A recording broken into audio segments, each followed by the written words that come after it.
fahazakana demokrasia nosakanana nietsika ny mpanohitra tao mahajanga. Fahasimbany lalana eto Antananarivo mampitaraina ireo mpampiasa fiarakodia.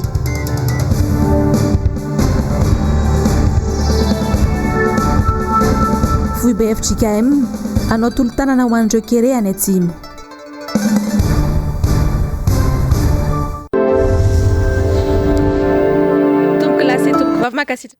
Manaraka tsy tapaka ny fahitalavitry ny MBS amin'izao aliny Sabotsy fa 17 ny volana Oktobra taona 2024 izao manatitra ny araba no sady manasana ampanajana naraka ny fotoanany vaovaontsika hatramin'ny farany. Araka ny fahitantsika tao anatin'ny lohatenim-baovao teo dia ho an'ny mazanga avy hatranisika atao anatin'ity fanadihadiana manaraka ity satria dia any an-toerana amin'izao ny vondrona parlemantera avy amin'ny antoko mpanohitra saika anao esika izy ireo any androany saingy ny mpitandro ny filaminana no tonga nanakana izany esika izany. Fanadihadiana nataon'ny Lorette Berton misary ny tokatra Marla tatery ny Asin'Andriamalala. Voaterina janona ny etsika saika ataon'ny mpanao politika teto Majagandroany raha efa vonina sy tonga maro ny vahoaka iainy ny tatitra. Antony niatrana nampiorohoro ny mpitandro filaminana rehefa nigadona tamin'ny efatrora volakandro fotoana ny fanomezana ho fitsinjovana ny vahoaka amin'ny mety ho fitifirana boma mandatsa-dranomaso izay efa nomany reto mpitandro filaminana no antony lehibe nanajanonana ny etsika tamin'ny ora farany. Zany atsika nefa tsy atsika anaovana zavatra dia tsika ny teny atao ary fa findra mitoeran-kafa ekenareo hoe mifefy tsy ekenindray zany tsika rehefa mifindra donc asalofa iatsika zany amin'ny toerana mety ray angatatsika iverenatsika izy amin'ny fotoana mampety anazy fa tsika tsy fandahatra amin'ireo satria tsy mety zay. Mampiharihary ny tsy fahazakana demokrasia zao zava-misy izao. Les démocraties, liberté tsika, liberté d'opinion, liberté d'expression. Fandridradridra lalana mametra ny lalam-pandrena mametra ny député. Anao tatitra ampafatitra eto fa ny député nareo ato tsy fantako raha manao tatitra na tsy manao. Tsika mafantatra fa amena ara-pahasalamana zany fantatra ny olana misy eto Mahajanga tsy misy resaka tosika fameno hoe vatsy ana tsy misy an'izany. Fantatsika fa tena ny gymnastika ny anarany nandratantsika hatramin'izay afaka nanaovantsika etsika zany gymnase zany. Fantatsika fa zao fampanantenana rehetra jiaby natao zao tsisy tonga. Fantatra fotsiny fa tsika me mahantra me sahirana tsy maintsy miteny marina tsy maintsy miteny foana na tafitapena tohina vavantsika io. Fantatsika zany fa aleo fantatry ny olona rehetra koa fa demokrasia zany irairaina nefa tsy misy zany tsy misy fahalalana zany fa tsy izay kory ny mampitazona amin'ny fitondrana raha izay ny tadavinareo diso ianareo. Zay manahelo dada ohatran'izao ny zavatra mahazo anay e. Zay le izy zany tsika mandeha mody nefa aveo lamina tsara tsy manibaniba zavatra tsy fa zao alohan'ny anganatsika eto dia zao misaotra anareo rehetra namaly ny antso fa voamaly zay ny tonga tety dia hoe tongava daholo fa ho avy ety zahay délégation mafonja be zao ny anaovana ny député tia Mahajanga tsy avela amiteny député de Madagasikara ny olona rehetra io ampanaovana raha tsy manjary zavatra tsy mety eto firenena ty avela fotsiny ohatran'izao zay tsy maintsy miteny na tsy avelanareo mandeha magro anay raha tsy hoe efa nalainareo koa fa soratanareo tsokotsoka amin'ny anaranareo tany efa zatra mantsy maka zany fananan'ny olona zany dia zay fotsiny fananam-bahoaka any vahoaka fa fananan'olotsoka tsotra an'olotsotra zay ary mazava ny lalàna hoe rehefa hanao famorim-bahoaka ka raha ohatra ka toerana manokana olona propriété privée tsy mila autorisation fa mangataka mampalala fotsiny hoe anao etsika eo zay nataotsika io manaja lalàna tsika manaja ny amena ara-pahasalamana tsika fa mbola tsy avela karan'io ihany tsika nge androany mitondra farapitso tsy aie. Tahaka izao kosa ny fahadisom-panantenana teo amin'ireo vahoaka.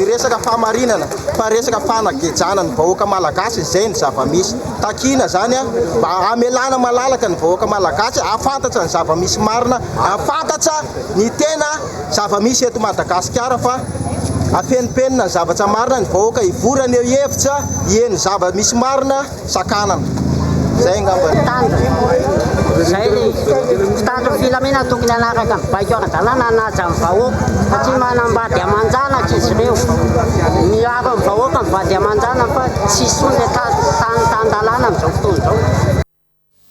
Fa mbola hijanany mazanga ihany sika amin'ity toy ny vaovao manaraka ity dia ndeha fitinina aminao atao anatin'ity fanadihadiana manaraka ity ny fizotra ny tapakandro maraina tamin'ny fanomanana ny hetsika tany Mahajanga izay. Andeha hoarantsika ny fanadihadiana nataon'ny Laurette Bertona sy Tokotry Marla tateriny Asin'Andriamalala. Toerana manana ny lanjany ao anatin'ny hetsika ataon'ny Antoko ny toerana tahaka ny Magro. Vao tapany maraina teo anefa dia efa nisy ny fanakanana tsy anaovana ny mitinina tao amin'ny Magro Mahajanga. Inona ny atahoran'ny mpitondra? Ny antony anaovana le hetsika eto amin'ity Magro ty symbolique zany Magro zany ho an'ny sombam-bahoaka team zay anao tatitra aminareo. Symbolique zany ho antsika rehetra zay mahafantatra zany tiko zany. Symbolique zany ho an'ny RMDM sy ny groupe panorama. Ny olana lazaina fa de hoe satria hoe mi-anticiper fa sao de hoe misy sanatria misy korotana tonga zahay tsy korona korotana fa apita ny zava-misy ny zava-marina. Rehefa nanao proposition zay ho fefena ty toerana ty dia mbola zany zavatra zany mbola hoe hisy validation na mbola misy fierana na misy autorisation sisa fa ty toerana ty zany manahirana tena mitenenina mihitsy hoe ny toerana Magro fe hoe mbola antiko sa tsy antiko no tsy azo ampiasaina satria ny zavatra ny tena dia azo ampiasaina. Raha manao mitina eto zay tsy nangataka autorisation satria propriété privée ty information natao amin'ny autorité administrative eto. Mahafantatra an'izany monsieur le préfet ary manaiky an'izay zavatra zay izy. Nisy ny fifampiresahana tamin'ny préfet Mahajanga nanome lalana ny anaovana ny hetsika ity farany saingy laza ny amindrana izany amin'ny toeran-kafa. Rehefa niverina teny amin'ny Magro anao tatitra ny solombavambahoaka dia nandahatra amin'ny farany lehibe ny komandiny gendarmerie ao Mahajanga. Ka ny zavatra ny fandaminana teo zany dia hoe tsy le fanaovana en'ilay izy ny olana le fanaovana le tatitra ataon'ilay parlementaire fa lay toerana ity mihitsy zany ny problème. Dia nefa ny fotoana ananana zany foy hoe raha avy amin'izao ora zao sy le ora tongavan'ilay fotoana mety misy olona tsy aheno an'ilay fampahafantarana zany hoe miova ry satria na le toerana zany zao zay vao hitanareo andeha hoany amin'ilay toerana hijery hoe faisable avy ato amin'ity toerana ty satria misy norme koa zany ataony fampiresahana hoe toerana ohatran'izao no anaovanareo anazy fa tsy eo Magro. Donc tonga eto le olona rehetrarehetra zany satria efa zay ny communication amin'ny efatra dia andrasana eto zareo amin'ny efatra hatramin'ny efatra sasany ny orana ananay zany dia après ny amin'ny efatra sasany zany zay mitondra an'ilay olona any amin'ilay hoe ary le toerana nanaovantsika anazy dia mikisaka makany zany dia any nefa zany zay afaka manao an'ilay izy. Tsy mety zay le olona omenareo fotoana eto tsy olana fa le anareo rassemble eto aveo ikisaka anaraka la voie publique miaraka amin'ny olona marobe zay azafady mon colonel zay mihitsy nefa nivokena tamin'ny monsieur le préfet zay angamba izy tsy fantana rehefa niantso taminareo na mbola tsy niantso fa efa nivokena tao mihitsy zay hoe le olana ho anay dia le famindranan'le olona any amin'le toerana zany raha tsy misy olona manome anazy an'ilay fampahafantarana zany hoe ary tsika no mifindra dia efa nivokena tao mihitsy zay zavatra zay ka zay manao tatitra aminareo fotsiny an'le zavatra fampiresahana tao fa ny resaka faisabilité angamba nareo sy ny monsieur le préfet angamba tsara fampiresaka ihany fa zay nefa nivokena tao mihitsy efa fantatra zay maloha ohatra ny tenenao teo mila anticipena le izy dia efa ny anticipena mihitsy zay hoe sao dia ho problème mandray zay rehefa avy eo dia efa nazahoanay accord taminazy le hoe miala vety zay amin'ny efatra sasany dia makany amin'le toerana efa nazahoanay accord zay olo lehibe fampiresaka zay atao tsy dia misy tokony amoronana zay ngamba fa tsaratsara monsieur le préfet monsieur le préfet nareo karatsara am'izay tatitsaraka ny taki lalana azy no ataon'ny solombavambahoaka saingy sakatsakana no misy aiza ny fahalalahana maneho hevitra izay tratratradrainy ny mpitondra lava izao. Fa vao niraram-pirenena izay hatrany dia manoloana ny fanapahan-kevitra noraisin'ny HCC mikasika ny fitoriana napetraka ireo loholona teny amin'ny HCC dia loholona iray androany no naneho ny heviny mahakasika izay teny lafiteny. Njava Andremahefa sy Manora Andremalala no mitatitra amintsika ny andinindininy izay. Tsy misy intsony izany tany tandalàna sy demokrasia izany eto Madagasikara. azo raisina fa tsy mitombona indray mantsy no navalin'ny ACC ny fitorinana napetraka ireo loholona Madagasikara tena nivon'ity fitsarana ity. Ny mikasika indrindra ireo tsy fanaran-dalana maro be momba ny fifidianana loholona izay ho tanterahana ny 12 Desambra ho avy izao. Mbola azo lazaina tokoa ary ve fa manana ny fiandrianana tanteraka ity rafi-pitsarana iray ity, moa ve mbola azo itokisana ihany koa. Fahitana azy aloha zany dia tapitra hatreo zany ny dingana natao mikasika ny fitsarana. Tokony tanterahana ny fifidianana rehetra mialohan'ny fifidianana izay ho atao eto amin'ity firenena ity. Ary rehefa izay ihany izy ny ACC zany tsy azo itokisana intsony satria azo raisina fa tsy mitombona koa izy. Dingana manaraka soloana ny ACC, soloana CES, Cour électorale spéciale 3. Nahagaga ny firaisamonim-pirenena KMF Knoe ihany koa io fanapahan-kevitra noraisin'ny ACC io. Tsy nisy akory mantsy ny fitsarana ny raharaha dia efa namoaka didy sady ny ACC. Eo amin'izay lafim-baovao izay hatrany dia namoaka fanambarana ihany koa omaly ny firaisamonim-pirenena toy ny KMF Knoe mikasika iny valiny anavoaka ny HCC iny. Izy ireo ihany koa mantsy dia anisany nametraka fitoriana makasika io fifidianana loholona amin'ny 12 ny volana Desambra io. Njavandrema efa sy Manoran-drema Lalatrandy no mitatitra amintsika ny andindinin'izay. Araka ny didy navoakan'ny ACC omaly dia azo raisina fa tsy mitombona ihany koa ny valin'ny fitoriana napetraka ny KMF Knoe teny amin'ny ACC mikasika ny fifidianana loholona ho atao ny 12 Desambra ho avy izao. Efa napozina ihany ho ny KMF Knoe io fanapahana no raisin'ny ACC io taorian'ny resaka nataon'ny filohan'ny ACC tamin'ny mpanao gazety ny alarobia teo. Gaga ihany izahay ho ity firaisamonim-pirenena ity satria toa tsy mbola nandeha akory ny fitsarana ny raharaha dia efa hita soritra sahady ny valiny izay navoaka ampahabe maso mihitsy. Araka io fanapahana io dia tsy maintsy roso amin'ny fifidianana loholona zany isika eto Madagasikara ho hatrany ny fanambarana. Manoloana izany anefa dia vonona hatrany ny KMF Knoe anara-maso ny fifidianana ho avy ary mba ho fifidianana tsy handiso fanantenana no iseho.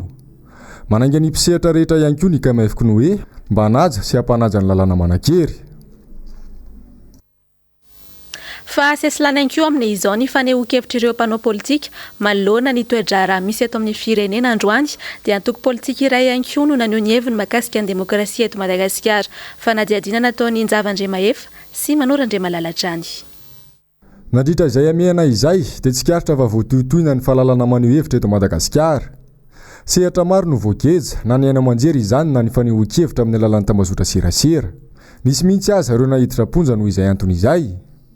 Firenena iray isa mampanjaka izany demokrasia sy ny tany-tandalana izany anefa raha i Madagasikara.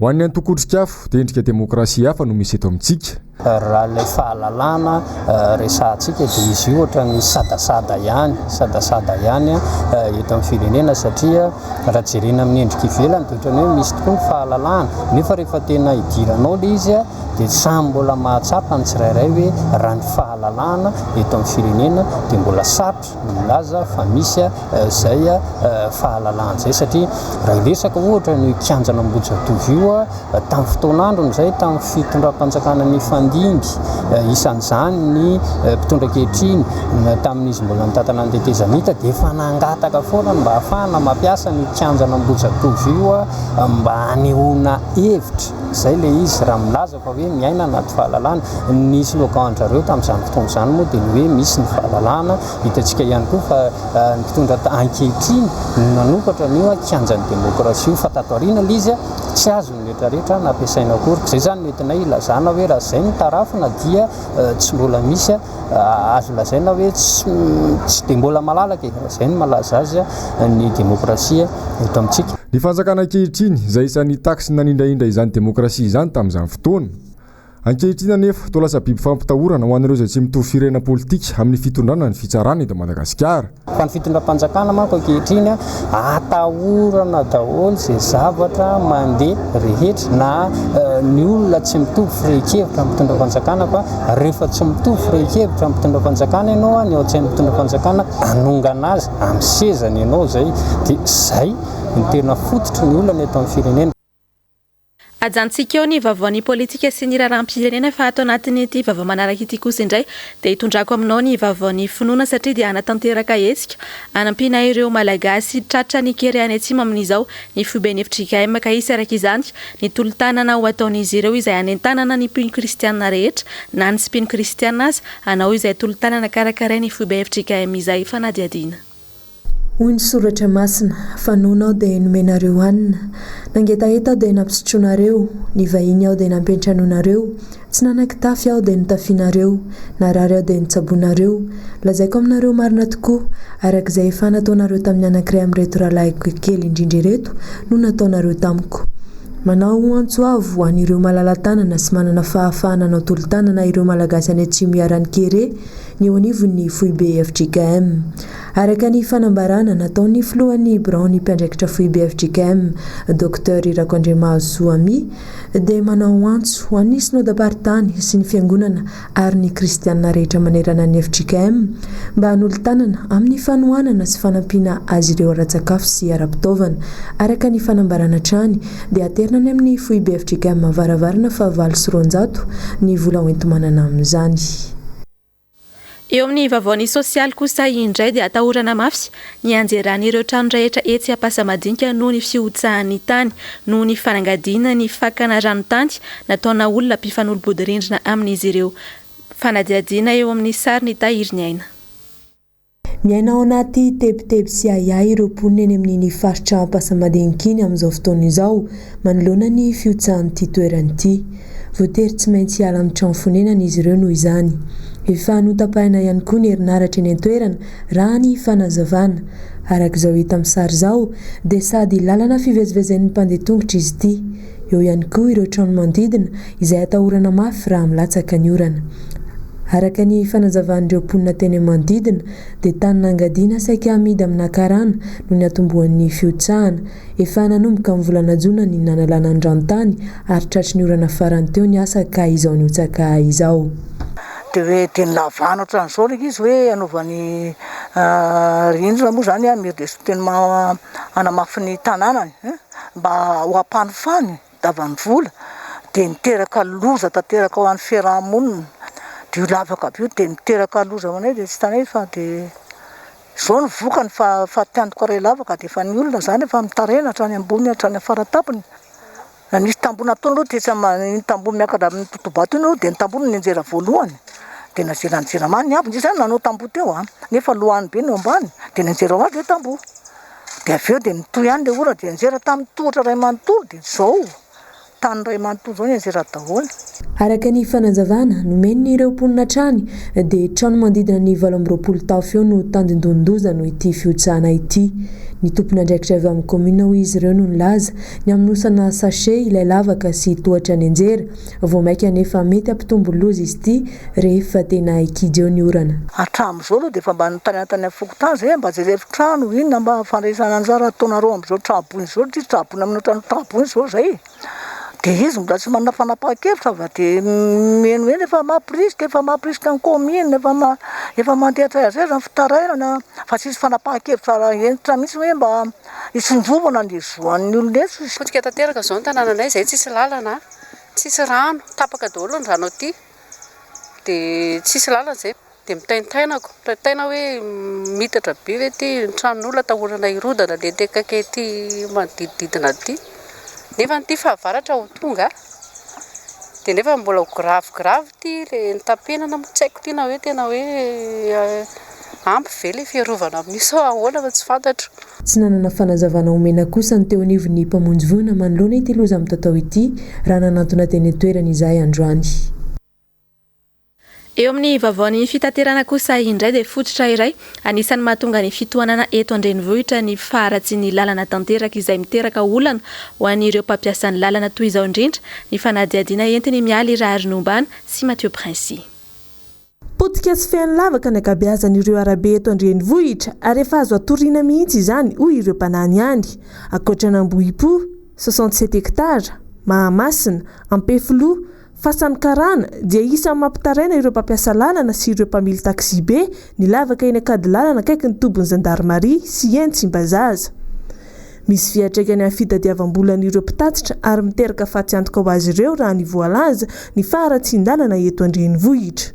Totsirototra ny fitarainan'ireo vahoaka kory anefa ny ministera tompon'andraikitra sy ny commune voakasika voalohany amin'ity raha ity. Raha ity zao io lalana io efa ela ihany ny simba teo tena manemba tôbila be zany ohatra nay miasa eto tena simba daholo. Atao midinao zany ny tena ratsy nefa mba misy olona lehibe mandalo ihany ity.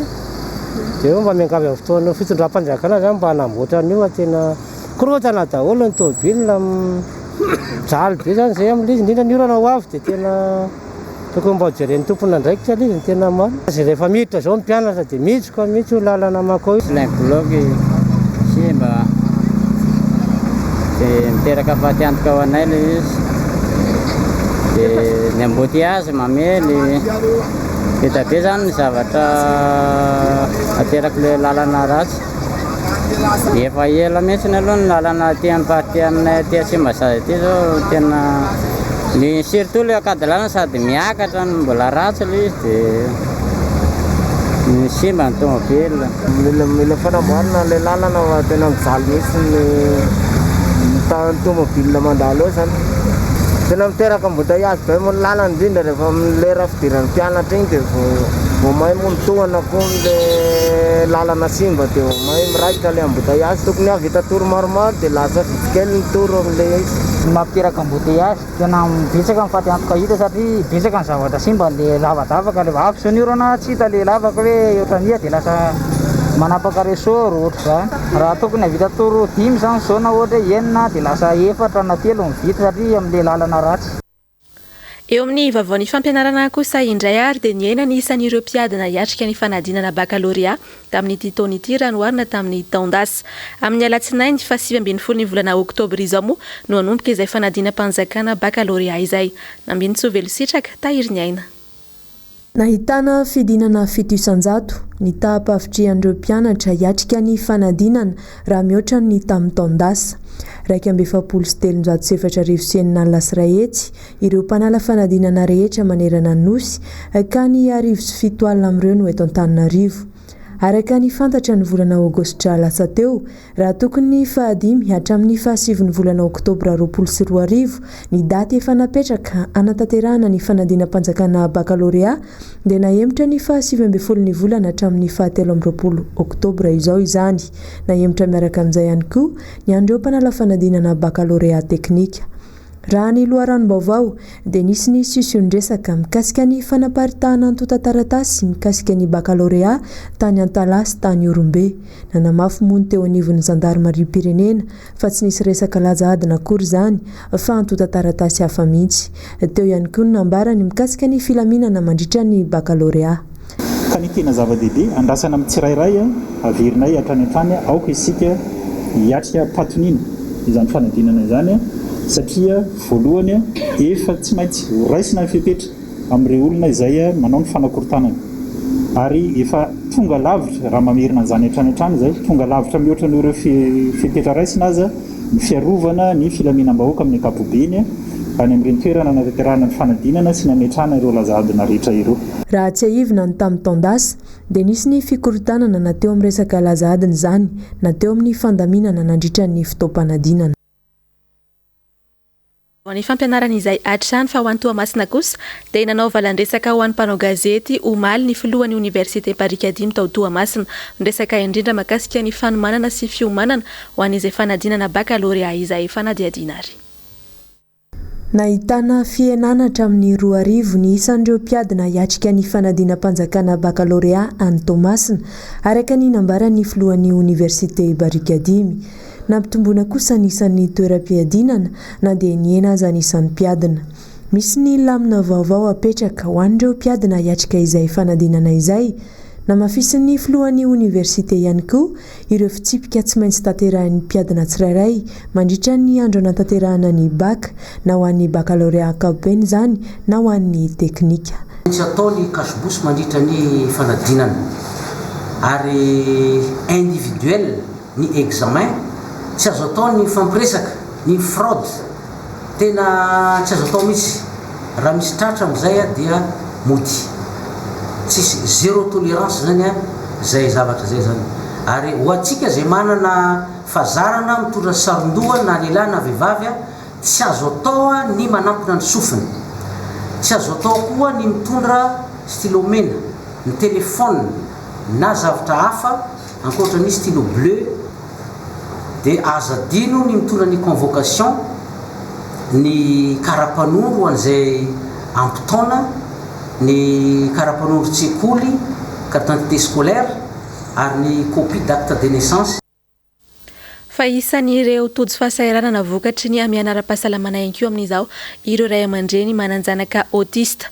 Nisy moa androany ny tolo-tanana nataony avy eo anivon'ny autisme Madagasikara toana ara-tsakafo ho an'ireo ray aman-dreny trapahisaranana ireo tao amin'ny lycée Jigira Bearvelo Analakely. Fanadihadiana nataony mialy raharombana eo amin'ny rindran-tsary ny tahiry ny aina. Zaza autiste manodidina andronjato no toloran'ny autisme Madagasikara sy ireo mpiara-miombona antoka amin'ny toana ara-tsakafo toy ny vary sy paty androany. Teny amin'ny lycée Jigira Bearvelo Analakely no nanatanterahana ity hetsika ity. Natao io hetsika io fanampiana iray aman-dreny ireo ankizy ireo. Zaza 3 taona ka hatramin'ny 40 taona no nisitraka ny fanampiana. Tsy ireo zaza autiste teto Antananarivo ihany no nahazo io toana ara-tsakafo io, fa nisitraka izany ihany koa ireo tany Toamasina, Fianaratsoa ary Moramanga. Mbola hitohy any amin'ireo sekoly inclusive mpandray ireo ankizy autiste ity hetsika fizarana toana ara-tsakafo ity ho an'Antananarivo.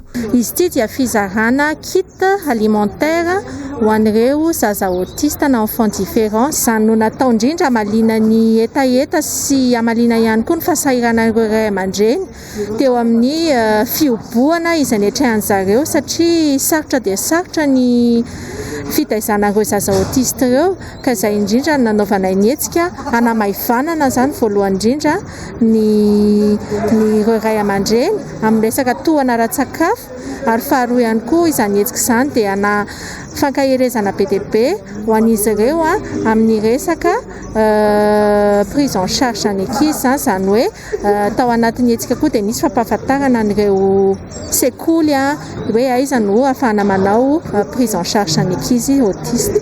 Manodidina ny 500 eo moa ny isan'ireo zaza autiste eto Antananarivo araka ny tatitra ny voaka farany. Entsika maranana ny vaovao tahaka ny mahazatra eo amin'ny vaovaony maresaka iraisam-pirenena dia fitaovam-piadiana mahery vaika iray no naranty tany Korea Avaratra tany.